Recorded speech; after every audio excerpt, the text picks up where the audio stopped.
Most of us think about deep meditation as a process of ultimate relief. You sit, you breathe, and eventually you shed every layer of psychological baggage and physiological stress until there's nothing left but perfect calm. Master contemplatives who have mapped the far reaches of the human mind describe this state of absolute zero-anxiety peace as an exquisitely designed trap. Classical maps of consciousness, like Patanjali's Yoga Sutras, identify this specific threshold as Sasmita Samadhi. To reach it means you have entered a space where biological stress has completely ceased. All that remains is pure, luminous, unbroken awareness. Which raises an urgent question.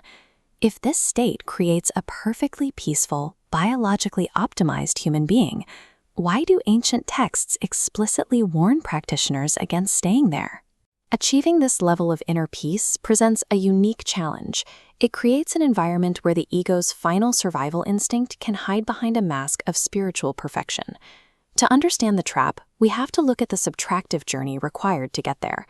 Advanced meditation systematically peels back the layers of experience. Gross thoughts burn away.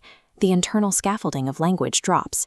Even the intense physical joy of deep concentration eventually dissolves. What remains is like a mirror that has finally stopped reflecting anything except its own reflectivity.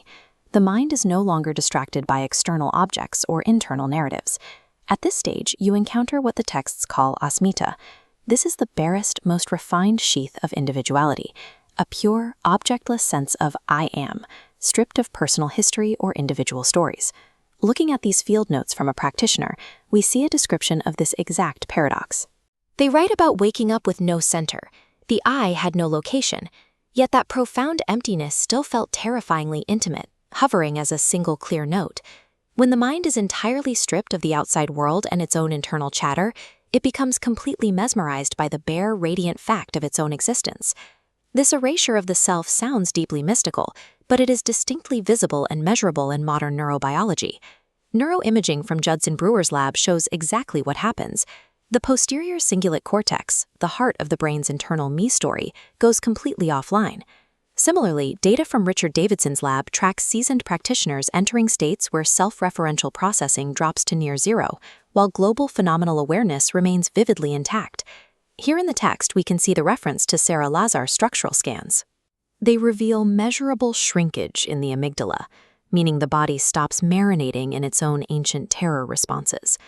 The vagus nerve shifts into a permanent state of high tone, serving as the default atmosphere for the entire nervous system. Specific biological markers shift in tandem. Inflammatory markers like IL-6 and CRP plummet to near zero, and the endocrine system ceases the secretion of cortisol. The biology of threat loses all meaning. The physical body transforms into a living embodiment of complete parasympathetic coherence. This state of absolute biological perfection is exactly what makes Samhita Samadhi an irresistible trap for the subtle mind. Even when the nervous system has forgotten the language of stress, one final obstacle remains. An almost invisible pearl of I-ness survives the silence. As the ego faces its own dissolution, it attempts to survive by claiming this state of profound peace as its own personal achievement. That last spark of I am begins to calcify. It freezes pure presence into a rigid identity, the subtle ego of reaching the final edge.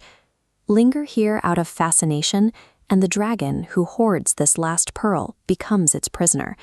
The ultimate meditative medicine turns into a subtle poison. This creates the ultimate psychological test. Are you willing to be no one, standing completely in the light without claiming a single ounce of it? The challenge is whether you can fall entirely in love with your own disappearance. Look at this final practice invitation from the manual. It instructs the reader to sit, let all the mental scaffolding drop, and simply rest as the luminous fact of I am, without grasping at it. True liberation demands that you relinquish ownership of even your most profound spiritual perfections, because only when you drop that final, beautiful pearl are you ready for the great leap into the unknown.